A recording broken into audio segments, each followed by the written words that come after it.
সালটা 2019, 8ই জুন। ঘটনাস্থল সন্দেশখালীর নেজাট। 3 বিজেপি কর্মীকে নৃশংসভাবে হত্যার অভিযোগ ওঠে। এলাকায় পতাকা খোলাকে কেন্দ্র করে সংঘর্ষে জড়িয়ে পড়ে তৃণমূল ও বিজেপি। শুরু হয় বোমাবাজি, গুলি। মৃত্যু হয় বিজেপি কর্মী সুকান্ত মণ্ডল ও প্রদীপ মণ্ডল ও দেবদাস মণ্ডলের।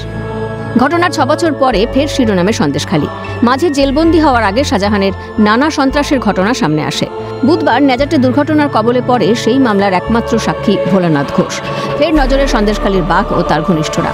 ঘটনা সামনে আসার পর থেকে আবারও ভীত সন্ত্রস্ত উত্তর 24 পরগনার সন্দেশখালী ভাঙ্গিপাড়ার ওই 3 মৃত বিজেপি কর্মীর পরিবার। বৃহস্পতিবার কেন্দ্রীয় বাহিনীকে সঙ্গে নিয়ে তাদের পরিবারের সঙ্গে দেখা করতে যান সিবিআই আধিকারিকরা। মৃতদের পরিবারের অনুমান ভোলানাথ ঘোষের ওপর ঘটে যাওয়া ঘটনার শিকার হতে পারেন তারাও। সিবিআই আমাদের যে 3 জন খুন হয়েছে সেই কেসেই আজ সিবিআই এসেছে তদন্তে।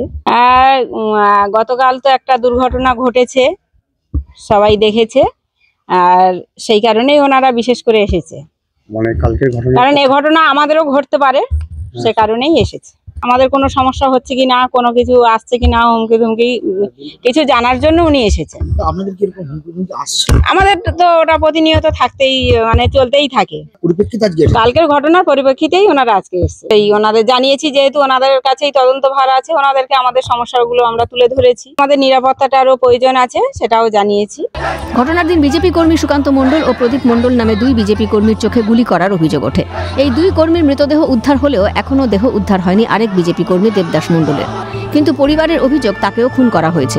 এই ঘটনায় প্রথমে তদন্ত শুরু করে পুলিশ।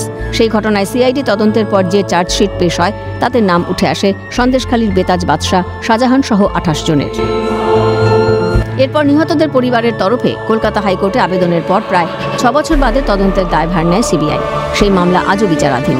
সিবিআই এর নির্দেশ পাওয়ার পর মূলত আজ সন্দেশখালীতে সিবিআই এর আধিকারিকরা তারা এসেছেন এবং এই যে প্রদীপ মণ্ডল, সুকান্ত মণ্ডল এবং দেবদাস মণ্ডলের পরিবারের সঙ্গে কথা বলছেন। প্রত্যক্ষদর্শী যারা ছিলেন এবং সাক্ষী যারা রয়েছেন তাদের বয়ান রেকর্ড করছেন এবং মূলত এই ঘটনার তদন্ত আরো এগিয়ে নিয়ে যেতে তারা বিভিন্ন রকম যে তদন্তর সাথে তারা বয়ানগুলো রেকর্ড করছেন। সত্যজিৎ মুখোপাধ্যায় ও শামীম মোল্লার রিপোর্ট, ক্যালকাটা নিউজ।